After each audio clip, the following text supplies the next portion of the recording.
So we went through a long process before to work out what we were looking for in terms of furniture. And the key element was we're looking at a pedagogy and a space that was going to enhance our student learning. Once we had chosen the provider, we had conference time with Ed and went through pictures of other schools and what they were doing, and libraries and how different spaces were working across schools, and talked to us about how much furniture would fit into this space, having measured it all up.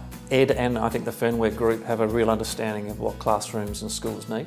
My advice would be to ask questions around what they think works, but then to question how that might work in their environment. Each classroom space is different, each school is different, each school's needs are different, and tailor the classroom environment to suit your learning needs. A lot of dialogue with staff beforehand and then during the process is really important. Once they embraced what we were about, our research and the products we had, then they allowed me to meet with the individual teachers. So we started off doing some junior primary and senior primary classrooms, a couple in each, but working with the teachers was probably the key. Getting into each classroom, seeing the space, seeing what they wanted to do in each area. So they had a specific area where they wanted to treat it as a bit of a wet area, where the students could stand up and do work around a table, and if they made a bit of a mess, it didn't matter. They also wanted to look at furniture that was flexible, that moved around, and then different surfaces, so different choices for the kids. It wasn't just a case of new furniture and the status quo, it was about challenging our own teaching methods to something new to engage. The square tables didn't give you an opportunity to put large groups of children at the table. The round tables are much better for that. And also I think just the neat shapes that fit together.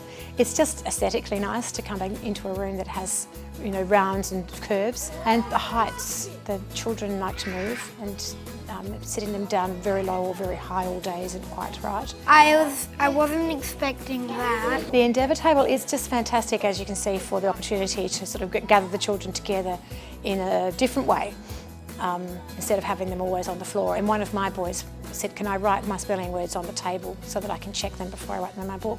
How cool is that? And that happened within 3 or 4 hours of having the furniture in the room. My teacher sometimes writes on that round table, but she always rubs it off. We recognise that we're a school that is caters for children as young as 5 and as old as 18. So the furniture needs to be, whilst similar, it still needs to cater for the difference that those children bring. Even in a year level, we'll have different heights of children, different size and mental needs of learning for children. I think the diversity of the furniture allows us to actually create an environment where the boys are able to use the space better for them and are able to hopefully stay more engaged in the learning process. Every school you've got to take on its own merits. When you go in there, you don't try and have a preconceived idea of what you should be doing in there. It's about speaking with the leadership, getting their view, their vision, and then seeing whether they'll allow you to go into the classroom and speak to the staff themselves, get some feedback from them, provide them with some ideas, and now we've got the 3D app which allows us to give them more of a vision of what to expect. But I still like to take some of my customers to other schools to show them what we've done, just so they can see the students using the furniture, they can see how it fits in the classroom. They can quiz the teacher there as to how the furniture's gone, how they've found certain aspects. Because it is more than just putting some furniture in a room, it's actually it's building a community of people who actually understand what the needs of learners is. And I think that's probably been the big thing for our teachers, is that they're listening to someone who's got an idea.